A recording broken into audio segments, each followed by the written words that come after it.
Good morning! Salamat sa Panginoon sapagkat magkakasama ulit tayo ngayon pong umaga para pag-aralan po ang kanyang salita. Sa atin pong pagpapatuloy, atin pong buksan ang atin pong mga Bibles sa Matthew chapter 24 verses 34 and 35. Hinihiling ko po ang bawat isa na magsitindig at basahin po natin ito ng sabay-sabay. Matthew chapter 24 verses 34 to 35. Ready? Begin. Truly, I tell you, this generation will certainly not pass away until all these things have happened. Heaven and earth will pass away, but my words will never pass away. Pagpalain po ng Panginoon ang pagkabasa ng kanyang salita, tayo po'y manalangin. Panginoon, salamat sa araw na ito. Salamat sapagkat ang araw na ito ay ginawa mo po para sa bawat isa sa amin, para kami magsama-sama, para kami po ay sumamba sa inyo at pag-aralan ang inyo pong salita. Dalahin ko po, Panginoon, ihanda mo ng puso't isipan namin sa aming pag-aaral. Alam ko po na marami kang katotohanan na ituturo sa amin ngayon pong umaga. Lalo na sa amin pong pagsasama-sama na paghihintay at paglilingkod, Panginoon, sa inyo. Kaya, Panginoon, turuan mo kami ngayon pong umagang ito. Ito aming dalangin sa pangalan ni Jesus. Amen. Nakakaupo na po kayong lahat. Meron pong nakakabahala na report ang American Bible Society, no? Nakakabahala po ito sapagkat makikita natin ang trend, no? Lalo na sa mga nagbabasa ng Bible, no po?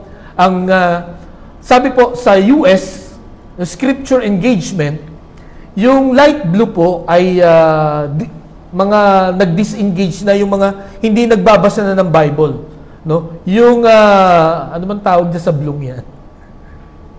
Yung sunod na blue. Sky blue.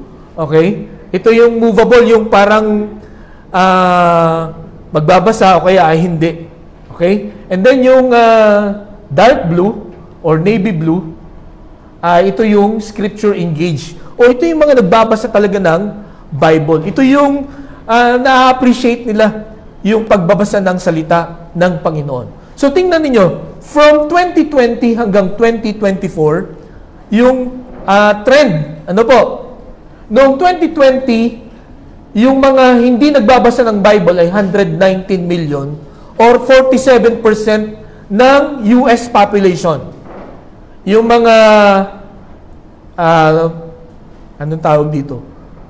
Nagbabasa or hindi ay 66 million, 25%. At yung mga nagbabasa talaga ay 71%.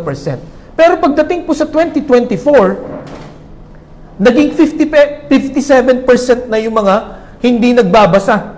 At yung mga nagbabasa ay naging 18%. From 28%, naging 18% na yung mga nagbabasa. Ano po ang ibig sabihin nitong data na ito? Ano po? Ayon po sa American Bible Society. Ang ibig pong sabihin, parami ng parami or kada taon, pababa ng pababa ang nagbabasa ng Biblia. No? Maraming mga tao na ang hindi nagbabasa ng Biblia sa US. Bakit US? Sapagkat alam niyo po, madalas kung ano ang trend sa US, yun din ang trend sa Pilipinas. Diba?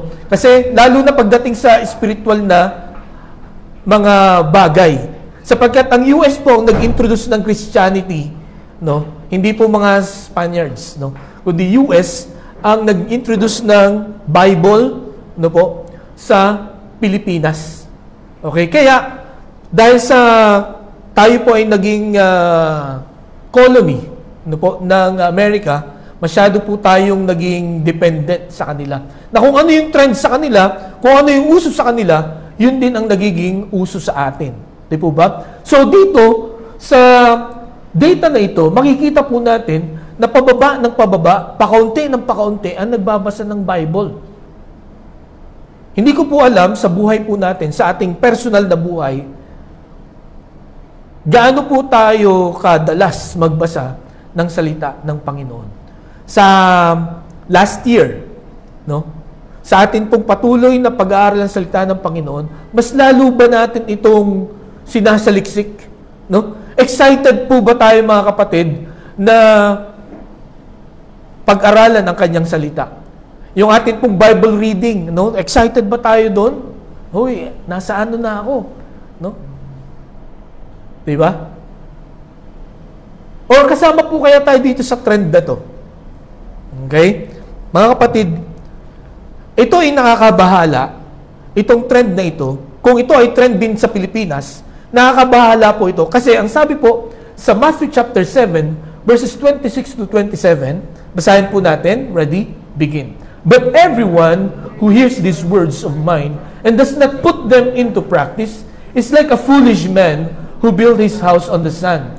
The rain came down, the streams rose, and the winds blew and beat against that house, and it fell with a great crash. Okay? Mga kapatid, ang sabi po ng Panginoong Hesukristo, ang isang taong nakikinig lang ng salita ng Diyos, pero hindi naman ito ginagawa, hindi ito ina-apply sa kanyang buhay, ay parang isang mangmang na tao na nagtayo ng bahay, saan? Sa ibabaw ng buhanginan. Na pagka dumating ang mga bagyo, no? Pagka dumating ang mga malalakas na hangin, yung kanyang bahay ay babagsak. Hindi lang siya babagsak, kundi matindi ang pagbagsak niya. Mawawasak siya ng matindi. Ano po ang ibig sabihin ng talatang ito? Ang ibig sabihin, ang isang tao na hindi inia-apply ang salita ng Diyos sa kanyang buhay, pagdating ng mga problema, no? Pagdating ng mga pagsubok sa buhay po natin, babagsak tayo. No? Mag-quit tayo. Hindi tayo sasampalataya sa Panginoon. No? Hindi tayo magpapatuloy sa atin pong pananampalataya. In short, tayo pong lahat ay mapapahamak. No? Kung hindi na ganun kahalaga ang salita ng Diyos sa buhay po natin. Kung hindi na tayo excited na pag-aralan. Kung inuuna natin ang ibang mga bagay, no, kaysa sa pag-aralan ang salita ng Panginoon. Naalala niyo po yung mga questionnaires natin last week? Diba? Hindi naman hinihiling ng Panginoon na 24 hours ka magbasa. Diba? Ang gusto niya, unahin natin. No? Kung mas inuuna mo yung ibang bagay kaysa sa time mo sa Panginoon, sa pag-aaral, then you need this spiritual tune-up. Merong kailangang ayusin sa ating mga pananampalataya, mga kapatid. So, dito po, nawa, ang talatang ito ay magbigay sa atin ng babala. Ano po? At paalaala kung gaano kahalaga sa buhay natin, mga kapatid, ang pag-aaral at pag-a-apply sa buhay, pag-aangkop sa buhay ng atin pong mga napapag-aralan. Ano po? Sapagkat nakakalungkot, marami sa atin, ano po, maraming alam sa Bible. No? Kaya lang, pag tinignan natin yung buhay, ay taliwas. Di po ba? Kaya wala rin kwenta yung ating pag-aaral na ito. Ang main goal kung bakit tayo pumupunta dito, no, nag-exert tayo ng effort, no, nag-spend tayo ng resources natin, at yun nga, nagbibigay tayo ng oras para pakinggan ang salita ng Diyos, ay para meron po tayong maging gabay sa pang-araw-araw po nating buhay. Hindi ko po alam kung yung napag-aralan natin o yung mga napapag-aralan natin dito po sa church, yung mga nababasa po natin sa atin pong daily devotions, ay nai-apply natin sa school, sa work, no? Sa family natin, sa community natin. Kasi naniniwala po ako na the moment na may ipakita ang Panginoon sa atin, the moment na mag-usap ang Panginoon sa atin through His words, no? Through the preaching of His words, magbibigay ang Panginoon ng sitwasyon sa atin pong mga buhay, no? Para maalala nyo at magawa natin yung atin pong mga napag-aralan. Ano po? So, mga kapatid, ngayon pong umaga, importante na dapat malaking bahagi ng buhay natin ang salita ng Diyos, sapagkat hindi, we will fail. No? We will fall. Okay? We will have a great crash, katulad po ng sinabi ng Panginoong Hesukristo. Mga kapatid, ang sabi po ni Timoteo, ni Apostol Pablo kay Timoteo, ang kanyang encouragement Preach the word, be prepared in season and out of season, correct, rebuke, and encourage with great patience and careful instruction. For the time will come when people will not put up with sound doctrine. Darating daw ang panahon, mga kapatid, lalo na sa huling panahon, hindi na hahawak ang mga tao sa totoong doktrina. No? Luluwag na yung kanilang mga kapit, no? Yung kanilang hawak, yung kanilang pananampalataya, yung kanilang pagsunod ay luluwag na, or marami sa mga tao na sumasampalataya sa Panginoon ay bibitaw na or aayaw na, magquiquit na. At anong gagawin nila? Instead, to suit their own desires, they will gather around them a great number of teachers to say what their itching ears want to hear. They will turn their ears away from the truth and turn aside to myths. Ano? So darating daw ang panahon na yung mga tao na nakikinig ng salita ng Diyos, parang mananawa na sila sa tunay na katuruan, no? Sa mga instruction ng Panginoon, no? Sa holiness ng Panginoon, no? Sa judgment ng Panginoon. Ayaw nilang mapakinggan yan. Merong isang preacher, ano po, sa TV, sikat na sikat siya, ang daming nanonood at uma-attend sa kanya. I-interview siya, tinanong siya, why don't you preach about sin? About God's judgment? Ang sabi niya, no, people will not listen to me. People will not come here, no, to our church, preach on the sin, in sin, no? If I will preach judgment of God, no, I only want to preach ganoon kung ang gusto laging marinig, no? Yung, no, ang dahilan kung bakit tayo nag-i-exist ngayon is because of the love of God. May pag-asa, ano, na binibigay ang Panginoon. Pero hindi lang 'yun ang gusto dapat or ang dapat nating maunawaan tungkol sa Panginoon. Ang nakalagay, ang dapat nating mapag-aralan pag nagpatuloy tayo sa kasalanan, no? Pagka hindi tayo sumunod sa Panginoon, ay may parusa ang Diyos sa bawat isa sa atin. But God will give us many chances, no? Para hindi mangyari ang mga bagay na yun. Sabi dito, darating ang panahon, at yan po'y nangyayari na. Mas marami yung pumupunta sa mga convenient na churches, no? Yung relax dito, no? Convenient sa oras ko. No? Okay? Hindi ko naman sinasabi ng mali sila, pero sometimes ayaw nating mag-sacrifice, no? Ayaw na nating mag-sacrifice, no? Minsan na nalulungkot ako kung, or hindi ko alam kung napapansin din ninyo, na sometimes yung bad effect ng online preaching ay tinatamad akong pumunta sa church ngayon. May online naman. Or ang dami kong gagawin ngayon, ang dami kong lalaban, ang dami kong lakad. Pupunta, recorded naman yung worship. So, manonood na lang ako later. Di po ba? Alam niyo po, in my experience, pagka hindi ka sumabay dun sa oras ng pagsamba, at sasabihin, mamaya na lang hapon, o kaya mamayang gabi, hindi nyo na yun magagawa. You know why? Because Satan will occupy you with a lot of things to do. No? Hanggang sa masanay ka na ng masanay. Sapagkat ang pagsamba sa Panginoon, mga kapatid, it should be intentional. Sapagkat pag hindi intentional ito, no? Pag hindi mo talaga ginawa ng paraan, ay aabalahin ka ng gusto ng dyablo. Kasi ayaw ng dyablo na sumamba ka sa Diyos, na mapalapit ka sa Panginoon. At alam nyo, pagka ginawa natin ito ng paraan, God will help us. No? I-arrange niya yung mga schedules natin, mga kapatid. So ito po ang mangyayari noong sa huling mga araw. No? Kumbaga ang mga tao, unti-unting bibitaw sila sa tunay na katuruan. Ang sabi ng Panginoong Jesucristo, for false messiahs and false prophets will appear and perform great signs and wonders to deceive, if possible, even the elect. Ibig sabihin ng mga elect dyan, ito yung mga Christians. Ano? Ito yung mga tumanggap sa Panginoon bilang sariling tagapagligtas. So may mga false teachers, no? Mga antichrist na darating. Maghihimala sila. No?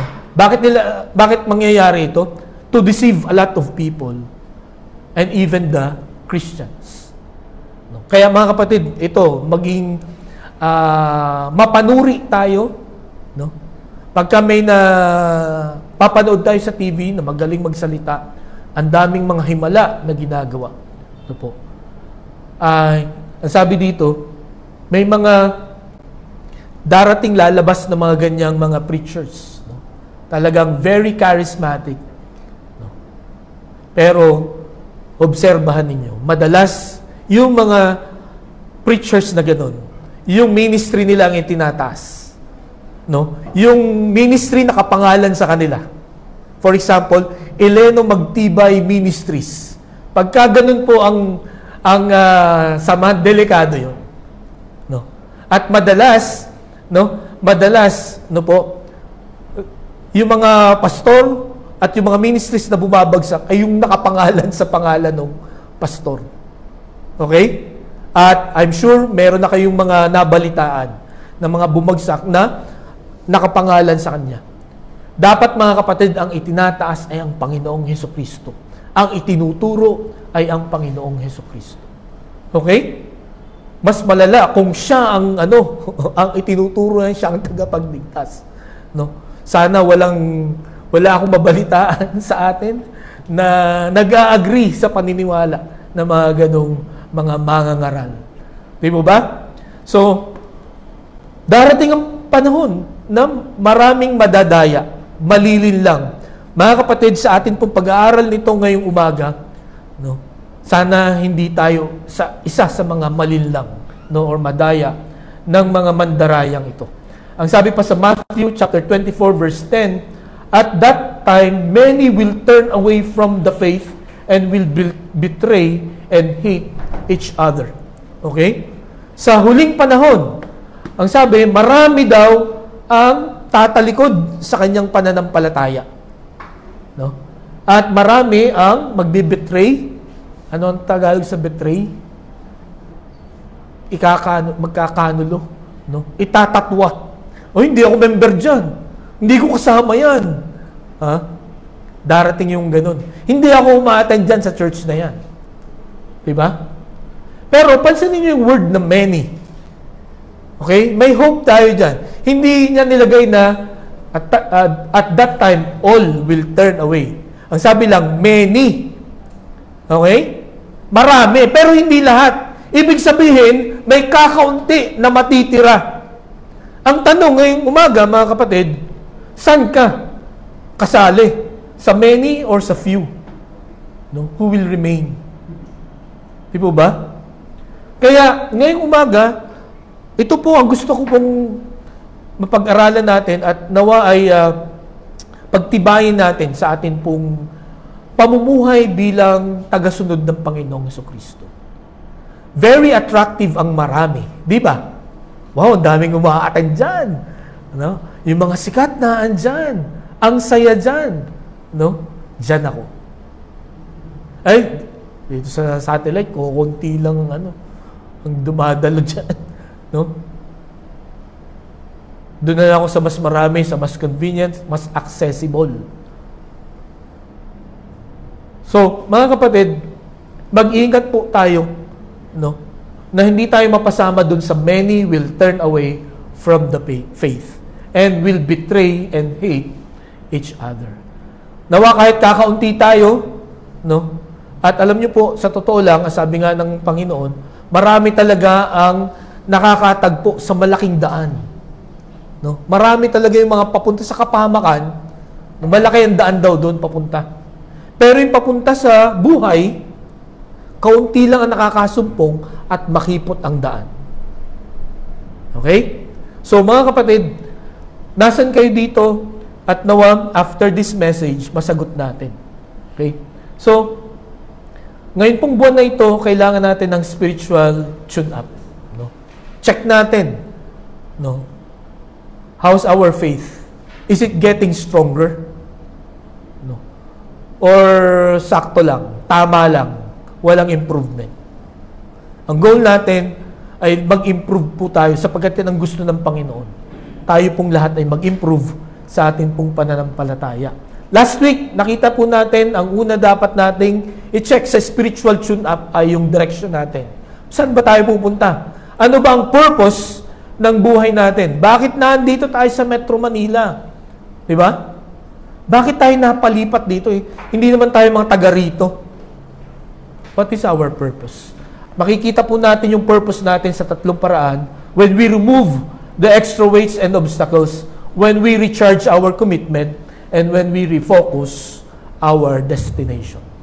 Ngayong umaga mga kapatid, gusto ko pong pag-aralan natin sa ating pong spiritual tune-up, strengthen our grip on the Word.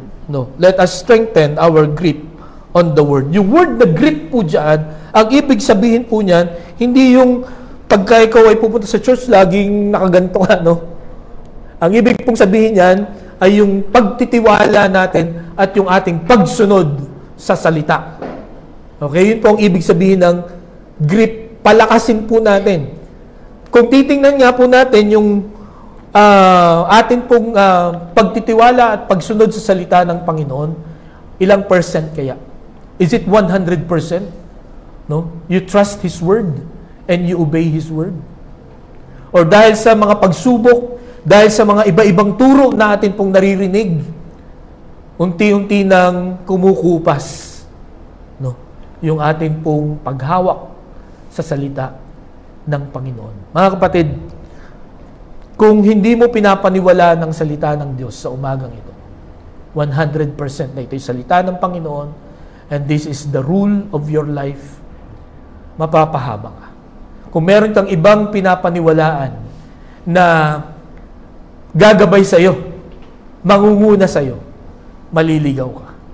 No? Sapagkat ang salita ng Panginoon, ang sabi na pag-uralan natin nung Wednesday, it is true, no? It is perfect. No? Wala itong mali. Wala itong kasinungalingan. No? Lahat ng nakasulat dito ay totoo at mangyayari. At yan po ang ating pag-aaralan. Na nawa, after this, mas titibay pa yung ating paghawak sa salita ng Panginoon.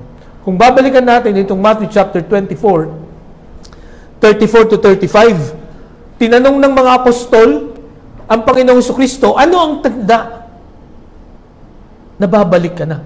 At saka yung end times, no, na matatapos na ang sanlibutan. Ano ang tanda? So, pinakita niya, no, sinabi niya yung mga tanda. Nilagay ko ba dito? Hindi. Okay?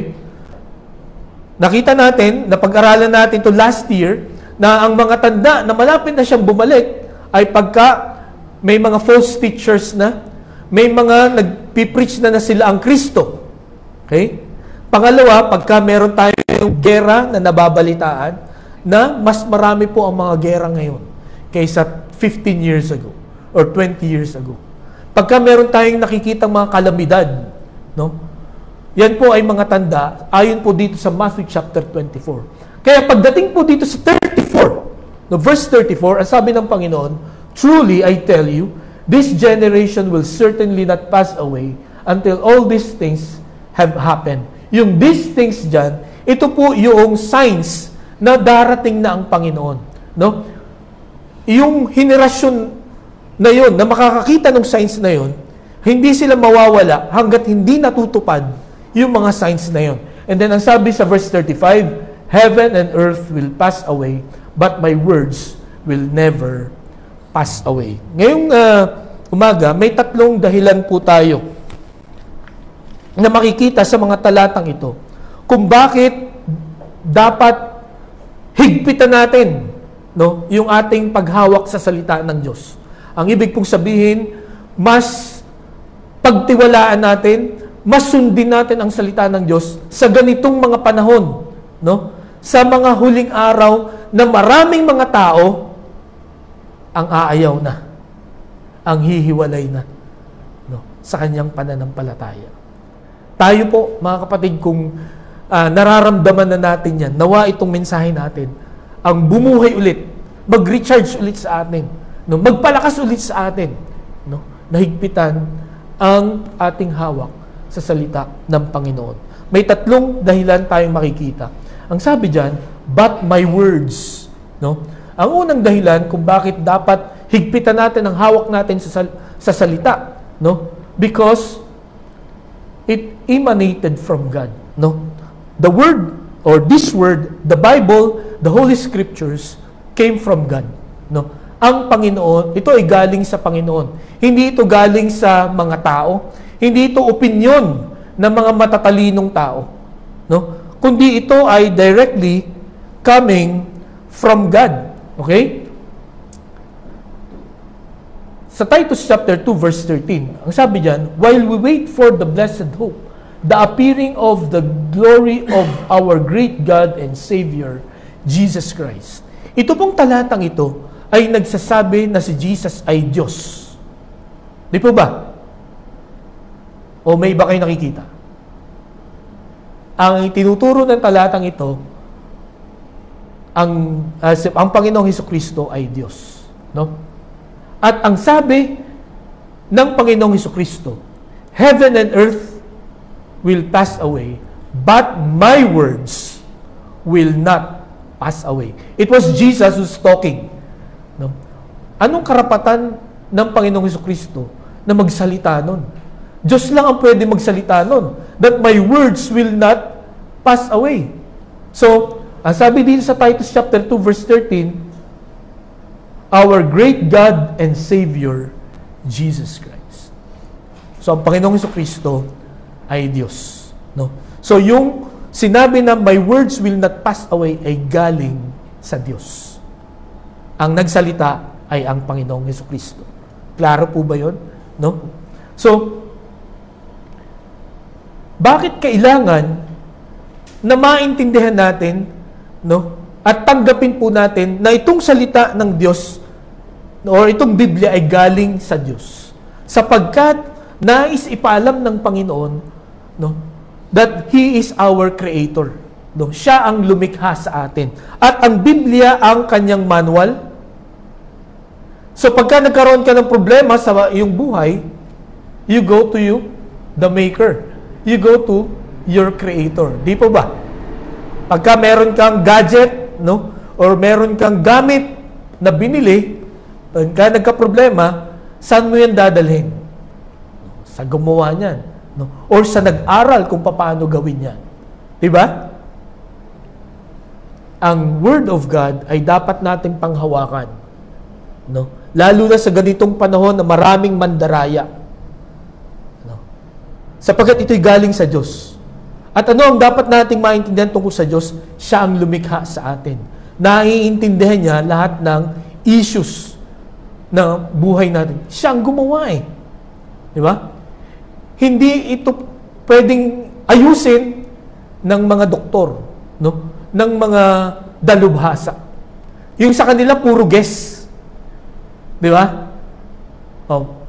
Di ba pagka magpapa-check up kayo, pag binigyan kayo ng gamot, yung mahina muna. Baka tumalab. No? Tapos, pag hindi tumatalab, tataasan ng dosage hanggang sa. Kasi hindi nila alam. Parang suspect siya lang nila. Pero ang Panginoon, alam niya ang problema. Okay?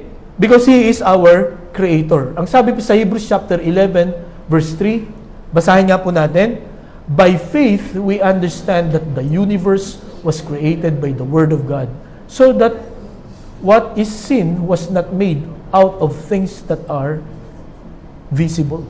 No? So ang universe, it came out from nothing. No? Ang Word of God, nung sinabi ng Panginoon na magkaroon ng let there be light, no? Nung sinabi ng Panginoon na magkaroon ng sun, moon, stars, sinabi lang ng Panginoon yun. Hindi kumuha ang Panginoon ng lupa, binilog niya, inihagis niya sa kalawakan at naging universe na. No? Ang sabi diyan, no, ang sabi ng Hebrews, ang universe ay buhat sa kawalan. At doon natin makikita how powerful God is. No? Sa salita niya lang, na-create ang lahat ng mga bagay. Okay? And then sabi sa Nehemiah chapter 9 verse 6, basahin nga po natin. Ready? Begin. You are the Lord, you alone. You have made heaven, the heaven of heavens, with all their hosts, the earth and all that is on it, the seas and all that is in them. And you preserve all of them, and the host of heaven worship you. Pansinin niyo po yung you preserve all of them. Ang Panginoon po ang nagsusustain ng lahat ng kanyang nilikha. Kaya dapat maintindihan po natin ngayong umaga, no, na itong salita ng Diyos ay galing sa Panginoon, no, sapagkat siya ang lumikha sa atin, siya ang nagsusustain sa atin. Okay? At ito pong salita ng Diyos, ito nga po yung manual, dito natin makikita kung ano yung mga dapat nating gawin. No, dito po nakalatag yung kailangan natin, no, sa buhay po na ito. Kung ano man ang maging problema natin, ano man maging issue sa buhay po natin, na andito po lahat nakasulat ang solusyon sa kanyang salita. No? Because He is our Creator. He is the one preserving us. Okay? Ang sabi sa Proverbs 16:4, basahin nga po natin. Ready? Begin. The Lord has made everything for its purpose, even the wicked for the day of trouble. Very enlightening po ito, mga kapatid. Itong verse na ito, tungkol po sa ating pinag-uusapan na gustong ipaalam ng Panginoon that He is our Creator. Bakit po? Sapagkat gusto niyang ipakita sa atin na lahat ng bagay ay may dahilan. No? Lahat ng nilikha niya ay may dahilan kung bakit niya nilikha. Hindi siya lumikha ng aksidente lang. No? Or hindi siya lumikha na, wala akong magawa dito. Ganito na lang gagawin ko. Lahat ay may purpose. Kung sa umagang ito, feeling nyo wala kayong purpose, nagkakamali kayo. Sabihin nyo sa isip nyo, mali ka. Sapagkat, nasabi niya, He has made everything for its purpose. May dahilan kung bakit ka nilikha. So kung halimbawa, naliligaw na tayo ng landas, hindi na natin alam kung anong gagawin natin sa ating pong buhay. Let's go back to God. Let's go back to His words. No? Because He is our Creator. Nakalatag dito yung purpose ng buhay po natin. Okay? And then, ang sabi pa po dito sa Matthew chapter 11, verse 28, Come to me, all you who are weary and burdened, and I will give you rest. No? Okay, gusto ko pong pansinin niyo yung salitang rest. Yung ibig sabihin po ng rest dyan, hindi niya tatanggalin yung problema mo para mag-sitting pretty ka na lang. Hindi po. Ang ibig sabihin ng rest dyan ay, I will tell you your purpose. I will tell you the purpose of what you are experiencing. No? Kung inyong naalala, si Apostol Pablo, di ba, sa 2 Corinthians chapter 12, pinag-pray niya 3 times, Lord, tanggalin mo itong thorn in the flesh ko na nagpapahirap sa akin. Pero ano sabi ng Panginoon? My grace is sufficient for thee. Hindi ko yan tatanggalin. Di ba? But, ano ang purpose ng Panginoon? Bakit hindi niya tinanggal yun? No? Para makita ang lakas ng Panginoon sa kanyang kahinaan. Para hindi siya magmalaki. Para sa mga accomplishments niya, ang Panginoon ang kanyang pupurihin at pasasalamatan. Okay? Nakuha niyo po ako? The Lord will tell you your purpose. Alam niyo kung bakit tayo nag-worry many times? Bakit tayo na-stress? Bakit tayo nadidepress? Because we do not know our purpose. We do not know what's happening to us. Bakit ito binigay ng Diyos? Di ba? Although mga kapatid, ang Panginoon, sumasagot din siya ng yes, no, sa lahat ng ating, or sa marami sa atin pong mga request. Pero may mga times na ang sagot niya ay no. May mga times na ang sagot niya ay wait. Di ba? At pagka nakita natin yon, then we will find rest. Maiintindihan natin kung bakit. May isang lalaki na sumakay sa MRT. Pagod na pagod siya. No, 6:00 na ng gabi yun. Sumakay siya sa MRT. At gusto niya magpahinga. Meron siyang katabi na 2 anak at saka isang tatay, biglang nag-iyakan yung mga anak at nagsigawan. Ang sabi nung lalaki na na pagod na pagod, sabi niya doon sa tatay, pwede bang patigilin mo yung mga anak mo? Ang ingay nila, alam niyo bang, galing ako sa 8-hour work na pagod ako. Baka pwede namang makapagpahinga ako dito sa MRT. Alam niyo, sabi ng tatay, pasensya ka na. Kasi nag-text sa amin yung doktor nung asawa kong nasa hospital. Namatay na siya. Namatay na siya. Kaya hindi ko kayang pigilan yung mga anak ko sa pag-iyak niya. Papunta kami ngayon dun sa hospital. Alam niyo, pagkarinig ng lalaking yan, nakatulog siya. Nakapagpahinga. Why? Nalaman niya yung dahilan. Ako niyo ako. Pagka hindi mo alam kung bakit mo pinagdadaanan yung mga pagsubok sa buhay mo, you will be restless. But when you come to the Lord, all you are weary and burdened, the Lord will give you rest. The Lord will tell you the purpose of what you are going through. Yes, there are times that the Lord will remove it. But there are times, hahayaan lang yan ng Panginoon. Pero, sasabihin niya sa iyo, bakit niya hinayaan yan.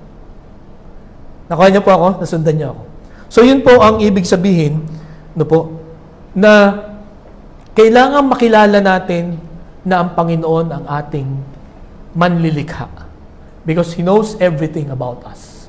No? Alam niya ang pasikot-sikot. No? Wala siyang nakakaligtaan sa atin. Kita niya tayo. At may dahilan lahat ng nangyayari sa atin. Walang nakakalampas sa Kanya. Okay? So, yun po ang una. It is emanated from God. No? The Word of God. No? Because He wants us to know that He is the Creator. Second, He is the Savior.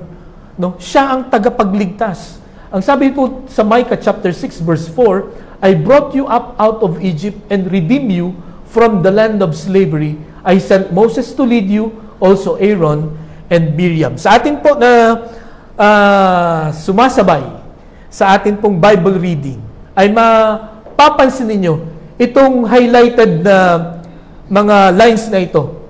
Paulit-ulit ito, sinasabi ng Panginoon, I brought you up out of Egypt and redeemed you from the land of slavery. In fact, there are 87 verses na paulit-ulit, laging nire-remind ng Panginoon that I am the one who brought you out of Egypt from the land of slavery. Paulit-ulit yun. Pinapaalala lagi yun sa mga Israelites. You know why? Para ipakita sa kanila that this God is their Savior. Siya ang tagapagligtas. Ang ibig sabihin, lahat ng magiging problema natin, siya ang lulutas. Siya lamang ang pwede nating takbuhan. Pagdating po sa New Testament, sa 1 Peter chapter 1, verses 18 and 19, for you know that it was not with perishable things such as silver or gold that you were redeemed from the empty way of life handed down to you from your ancestors, but with the precious blood of Christ, a lamb without blemish or defect. Ang Panginoong Hesukristo ang nagligtas sa atin at ang ginamit ay hindi ginto at pilak. Hindi na pinambayad para maligtas tayo, mga kapatid. It is, sabi niya, the precious blood of the Lord. Bakit po ito naisulat? Para ipaalam sa atin, no? Para ipaalam sa mga Israelites that there is only one Savior, and that is Jesus. No? That is God. Kung hindi po klaro ito, mga kapatid, sa atin, kung saan-saan tayo hihingi ng tulong. Di ba? Sometimes, hindi muna tayo hihingi sa iba. Gagamitin muna natin yung galing natin, yung diskarte natin. Pero pagka nag-fail na yung mga yon, doon lang tayo tatawag sa Panginoon. Doon lang tayo susuko sa Kanya na, I give up. Ikaw na. At alam po ninyo, siguro marami kayong may kikwento. Nung sinabi niyong, Lord, bahala ka na. Lord, hindi ko na to kaya. Doon kumilos ang Panginoon. No? Many times in my life, nung sinabi kong, Lord, hindi ko na alam ito, hindi ko na maintindihan, doon siya nagpaparamdam. Pero nung panahon na kaya ko to, alam ko to, tahimik lang ang Panginoon. No? Sige, hinahayaan niya tayo. Hinahayaan niya na ma-realize natin na hindi ko nga pala kaya. Kaya ng Panginoon. Because He is our Savior. Kailangan nating higpitan ang hawak natin sa salita. Sapagkat ang salita na ito, ang Biblia, ay galing sa Diyos. Na siyang ating manlilikha at siya nating tagapagligtas. Lahat ng kung saan tayo ay mahuhulog na kapahamakan, siya lamang, mga kapatid, ang makakapagligtas.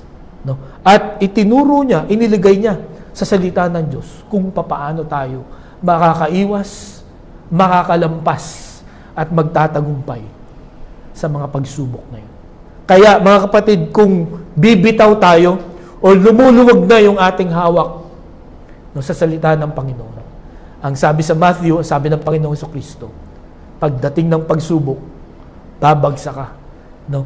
Hindi ka lalakas. No? Hindi mo ikakagaling ang paglayo sa Diyos.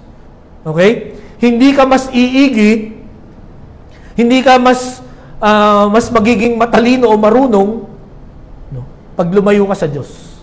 In fact, yun ang ikakapahamak mo pag lumayo ka sa Kanya. Pag hindi mo pinakinggan at sinunod ang Kanyang salita. Okay po? So yun ang una nating makikita, no? Sa mga talatang ito na atin pong pinag-aralan, no? Kailangan makita natin na ang salita ng Diyos ay galing sa Kanya, no? Na siya na manlilikha at tagapagligtas natin.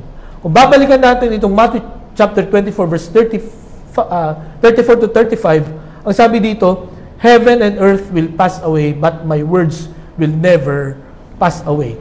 Ang pangalawa na dahilan, because it is eternally or it will eternally stand. No? Ang salita ng Diyos ay mananatili magpakailanman. Okay? Ano sabi niya? My words will never pass away. No? Heaven and earth will pass away, but my words will never pass away. No? Ang langit at ang lupa ay lilipas, pero ang salita ko kailanman, no, ay hindi lilipas. No? Ito ay mananatili. Okay? So, ang sabi sa Isaiah chapter 40 verse 8, the grass withers and the flower fades, but the word of our God stands forever. Bakit ginamit yung grass at saka yung flower? Okay? Bakit hindi na lang human beings? No? Bakit yung damo at saka yung bulaklak? Ito pong grass dito at saka yung flower dyan, yan po ay wild grass at saka yung wild flowers. No? Wild grass. Siguro sa mga taga Mindoro dito, pumasok sa JJ, naranasan nyo na maggamas. No? Sino nakaranas? Ikaw ba nakaranas ka? Ikaw, JT, saan ka papasok? Nakapaggamas ka din. Itong mga to, wala namang nagtatanim at wala namang nagdidilig, ay lumalago. Di ba? Kaya kahit nga ang sabi nga nung teacher ko, hukayin mo yung ugat para hindi na bumalik. Yung ang tawag paragis. No? Tanggalin mo yun. Pero, sandali lang, mawawala. Pero maya-maya, after how many months, eto na naman, madawag na naman. So, anong ibig sabihin? Bakit ginamit itong grass na to? So, itong grass na to, yun nga, walang nagtatanim, lagi yang naandyan. Hindi yan kumbaga sa atin, mga tao, ang isip natin, hindi mawawala ang damo na yan. Mananatili yan kahit walang nagtatanim. No? Kahit gamasin mo ng gamasin yan, mananatili yan. Pero sabi ng Panginoon, there will come a time that this grass that you thought will remain, ano sabi niyan? Will fade. Ganon din itong mga wild flowers. No? Itong mga wildflowers, wala ding nagtatanim nito. Basta na lang yan, sumisibol, bumubunga. Of course, ang Panginoon ang ano yan, ang nag-orchestrate niyan kung bakit may ganyan. At yan, kahit gamasin mo yan, no? Pag pinabayaan mo, lalabas ulit yung mga wildflowers na yan. Diba? So, ang point ko dito, mga kapatid, kaya itong sinabi ni Isaiah, itong mga inaakala nating hindi mawawala, mawawala ito. Pero ang salita ng Diyos, it will never fade away. No? It will stand forever. Ganong katindi ang salita ng Panginoon. Kaya dapat panghawakan natin ito. No? Sapagkat ito lang ang mananatili. Yung iba ninyong hahawakan. For example, okay, yung edukasyon ko, okay yan. No? Or, marami akong mga insurance. No? Secured na ako. Diba? Alam niyo po, lahat ng mga material na bagay or even mga tao na inaasahan natin maliban sa Diyos, I'll tell you this, they will fade away. And sometimes, yung kanilang pagkawala, ay sa panahon na hindi natin inaasahan. Diba? Kaya wag na wag tayong aasa sa tao. No? Pagdating lalo na sa ating kaligtasan, sa ating future, sa ating pong stability. Let us always hope in God. No? Dapat higpitan natin ang ating hawak sa salita ng Panginoon because this is the only thing that will remain. His Word. Okay? Sabi pa sa 1 Peter chapter 1 verse 25, basahin niya po natin. Ready? Begin. But the word of the Lord stands forever. And this is the word that was preached to you. Itong naririnig natin ngayon, mga kapatid, itong pinag-aaralan natin ngayon, ito yung salita ng Panginoon na mananatili.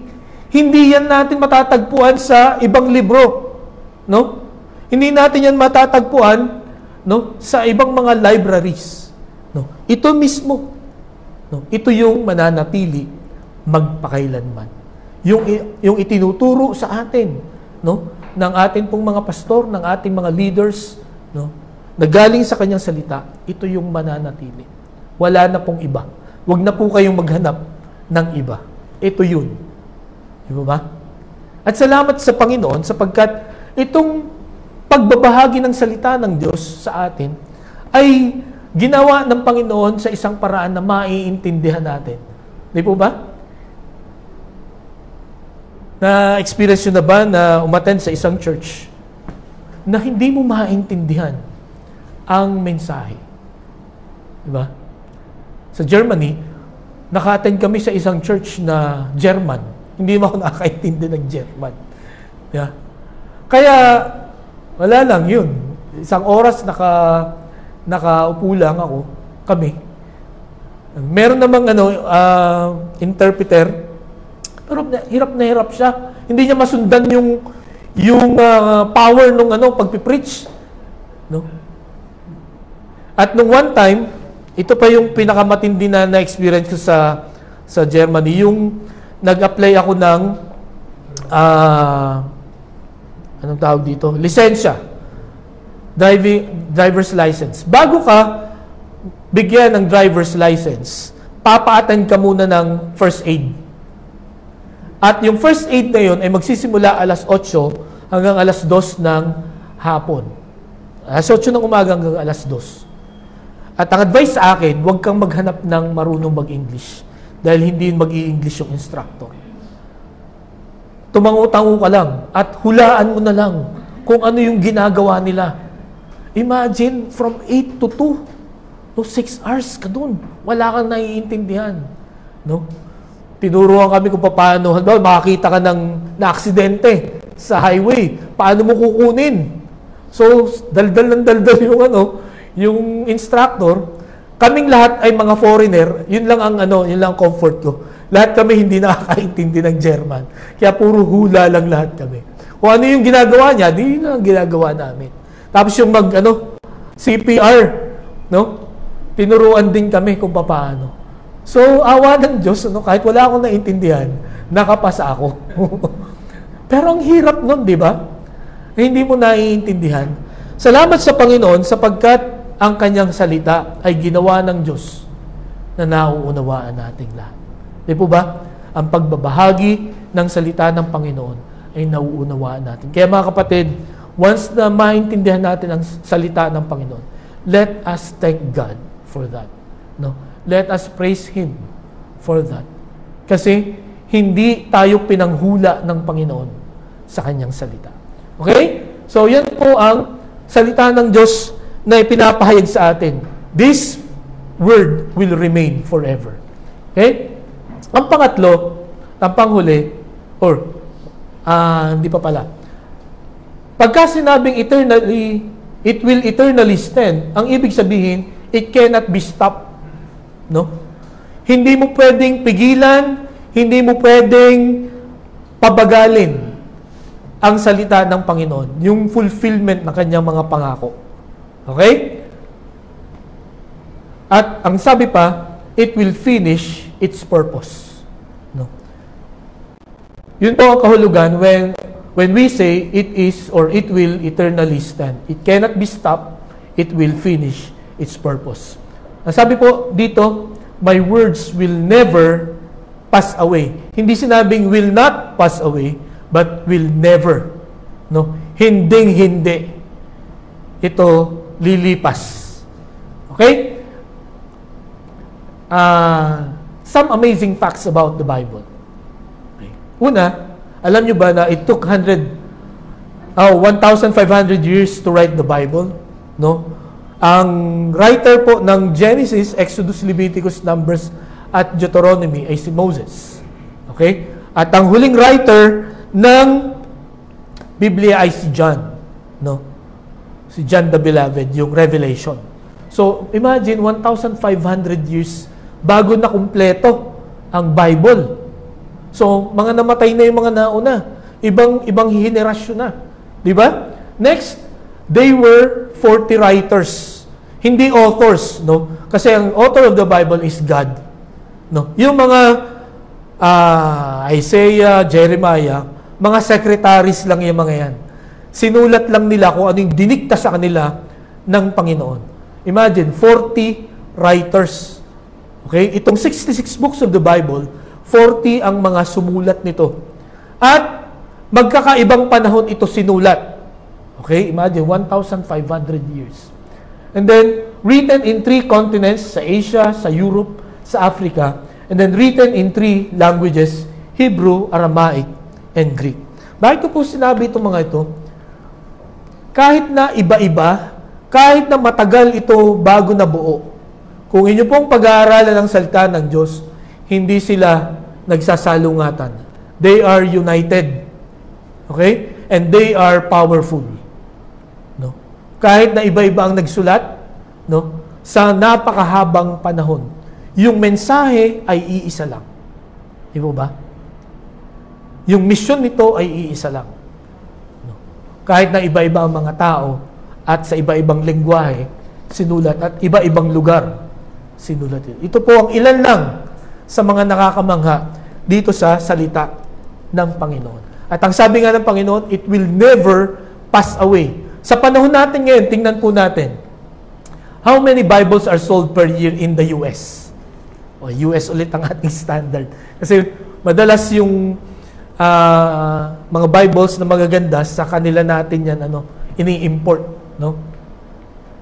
The number of Bibles sold on average has more than doubled in US since 1950. 20 million Bibles sold each year. No? 1.66 million Bibles sold each month.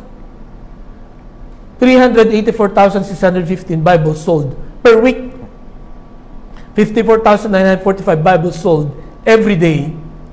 2,289 Bibles sold per hour. 38 Bibles sold per minute. 6.4 Bibles sold every 10 seconds. And then, ang sabi pa dito, in addition to the Bibles sold, another 55 Bibles are given away or distributed every day. So, According dito sa stat na ito, parami ng parami ang nagpuproduce ng Bible. Kahit na maraming tao ang gustong sumira dito, sumunog dito, at burahin ang Kristyanismo sa kasaysayan ng mundo. Lalo siyang dumadami. Bakit? Ang sabi ng Panginoon, it will never pass away. Meron pa isang stat pa, ang Biblia daw ang pinaka madalas nakawin na libro. Halimbawa sa mga hotels, iniuuwi sa schools, at sa iba pa na mayroong free na Bible, ninanakaw daw ito. Okay? So, nakakamangha. Dito sa mga facts na ito, bagamat ito'y kokounti pa, pero makikita po natin ang sabi ng Panginoon, my words will never pass away. Hindi po yan mawawala. So, ang sabi ng Matthew chapter 5 verse 18, basahin nga po natin, bakit hindi mawawala ang Bible? Ready? Begin. For truly I tell you, until heaven and earth disappear, not the smallest letter, not the least stroke of a pen, will be any means disappear from the law until everything is accomplished. Napaka-hiwaga ng salita ng Panginoon. Ang sabi diyan, not the smallest letter, not the least stroke of a pen. Sa ibang translation, kahit isang comma sa Bible ay matutupad. Mangyayari. Diba? Kasi yun ang sabi ng Panginoon, it will never pass away. Kaya mga kapatid, nawa sa atin pong pag-aaral ng salita ng Diyos, lagi po nating kumaga buksan natin ang ating puso, ang ating pong isipan, nawa lagi po tayo maging excited, nawa magbigay tayo ng oras, to study this. Sapagkat this Bible is different from any other books. Diba? Ang sabi pa sa, kung babalikan po natin, itong Matthew chapter 24, verses 34 to 35, itong verse 34, truly I tell you this, truly I tell you, this generation will certainly not pass away until all these things have happened. Pansinin niyo yung salitang this generation. May iba-iba pong palagay ang mga Bible scholars kung sino itong this generation na ito. Okay? Ito ba yung henerasyon during Christ's time? Or it is a future generation? Okay? Sa akin pong pag-aaral, nakita ko po na itong tinutukoy ng Panginoong Jesucristo na this generation ay yung mga tao na makakakita nitong these things have happened. Yung mga signs. Lahat ng makakakita nung signs na malapit na siyang bumalik, malapit nang matapos ang mundong ito, yung henerasyon na yon will never pass away hanggat hindi nangyayari yung mga signs na yon. Nakikita niyo ba yung signs ngayon? What do you think? Naniniwala ako ngayong umaga that that generation is this generation. Sapagkat nakikita na natin yung mga signs na sinabi ng Panginoon na malapit na siyang dumating. Okay? Kaya, it will effectively work. Okay? Kailangan nating higpitan ang kapit natin sa salita ng Diyos because it will be effectively work. It will effectively work. Ito po ay magiging effective pagka ginamit po natin. Pagka ito ay ginawa nating gabay sa buhay natin, ito po ay effective. Siguradong mabisa. Siguradong makikinabang po tayo ng marami at malaki. Okay? Ang sabi po dito, truly I tell you, this generation will certainly not pass away until all these things have happened. Nung nilagay niya yung word na certainly, dahil ang Panginoon na nagsabi diyan, siguradong sigurado, it will effectively work. Ito po ay magiging mabisa. Mga kapatid, ngayong umaga, kung sa oras na ito, you will decide to follow what the Lord says.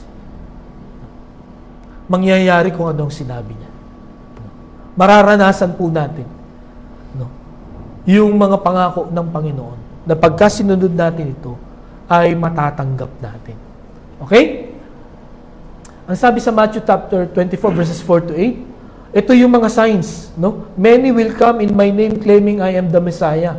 Wars and rumors of wars, there will be famines and earthquakes in various places. Ito yung mga signs, no? Nakikita na ba natin yan? May mga naririnig na ba tayo nagsasabi sila ang tagapagligtas? Meron na, di ba? Meron ba tayong naririnig na gera at nangangamoy gera? No, dito na lang sa ating bansa, talagang basta may maon na lang. Kumbaga sa suntukan ng mga bata, hipuin mo nga yung tainga. Basta may nang ganun, no, magkakagulo na. Di po ba? Ang sabi diyan, nations will rise against nation, kingdom against kingdom. There will be famines and earthquakes in various places. Alam niyo po, again, kung inyo pong pag-aaralan ang trend ng mga lindol sa panahon natin ngayon, parami ng parami at palakas ng palakas.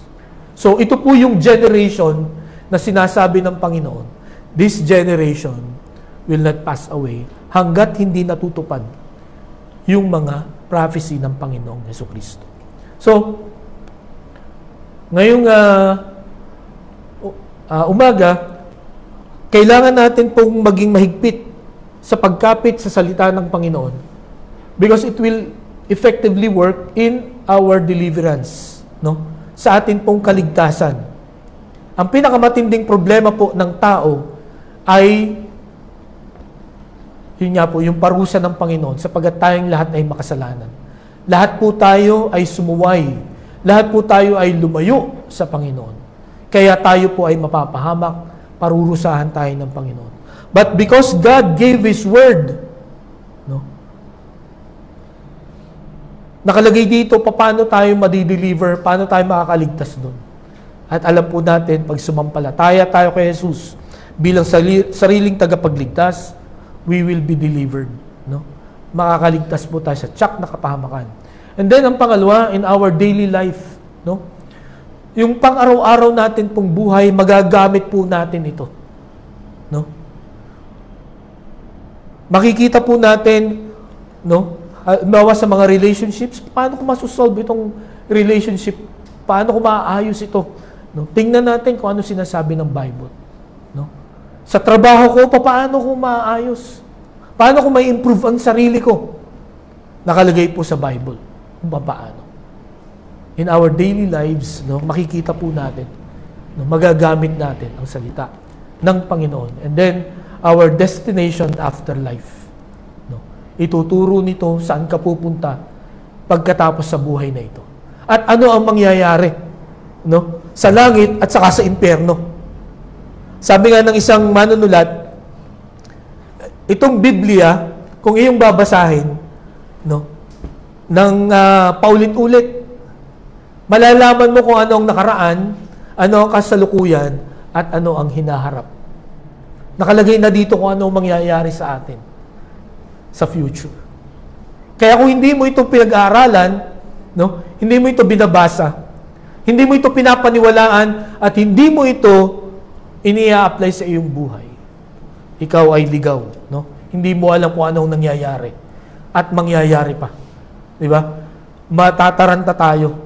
Magiging anxious tayo kasi hindi natin alam ano ang sinasabi ng salita ng Panginoon. Ngayong umaga, let us strengthen our grip on the Word. No? Sapagkat darating ang panahon at ngayon na yung panahon na ito, marami ang bibitaw. No? Marami ang mawawala. Marami ang manghihina. Nawa tayo po, no? Kahit tayo ay kakaunti, no? Kahit na tayo po ay hindi ganun kadami, no?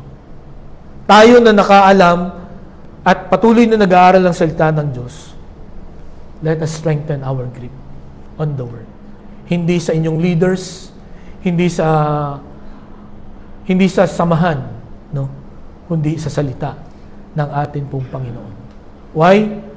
sapagkat this word emanated from God. No? This will eternally stand and this will effectively work. As I close, bakit kaya nag-spend ng ganun kahabang oras, no? Ganun kadaming tao, ganun kahabang panahon ang Panginoon to write this word, no? To preserve this word. Bakit kaya? Para i-display lang ba yung kanyang kapangyarihan? No? Para ipalam lang sa atin na magaling siya? Hindi po, mga kapatid. Ang dahilan kung bakit preserve niya ito, ang dahilan kung bakit marami siyang ginamit na tao, in fact, maraming buhay ang nagsakripisyo to preserve this, sapagkat may mensahe siya sa atin. May gusto siyang sabihin sa atin. Ngayong umaga, alam mo ba yun? Kung anong gusto niyang sabihin sa iyo. May maganda siyang plano sa buhay natin. At yun po ay makikita natin sa salita ng Panginoon. Lalo tigit sa panahong ito, mga kapatid, na marami ang tumatalikod. Marami ang hindi na nagbabasa, hindi na nananiwala sa salita ng Diyos. His message to each one of us is to strengthen our grip to His Word. Tayo po'y manalangin. Panginoon, salamat po sa inyong salita. Nakakamangha, Panginoon, kung papaano mo sinulat ito at papaano mo hindi kami hinayaan na wala kaming alam sa mga mangyayari sa amin pong buhay.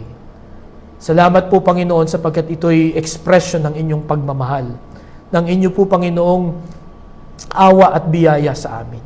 Wala kaming pwedeng ipagmalaki sa inyong harapan, Panginoon. Walang dahilan kung bakit kami ay inyong ililigtas sa tiyak na kapahamakan. Ito po ay purong awa mo at biyaya sa amin. Salamat po sa salita ng Diyos. At salamat po sa katotohanan na makikita namin dito. Salamat po sapagkat ang salita mo ang magtutuwid ng buhay namin. Tulungan mo kami na bigyan ito ng oras. Tulungan mo kami na sa biyaya mo ay sundin namin ang aming mga mababasa buhat dito. Salamat po, Panginoon. Ito aming dalangin sa pangalan ni Jesus. Amen.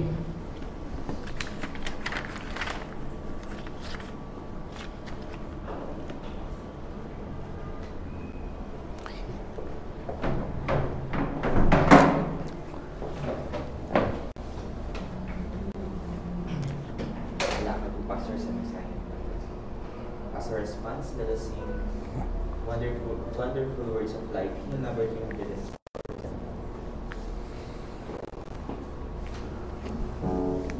Inanyahan mo po ang lahat ng tumayo. Sabay-sabay ako.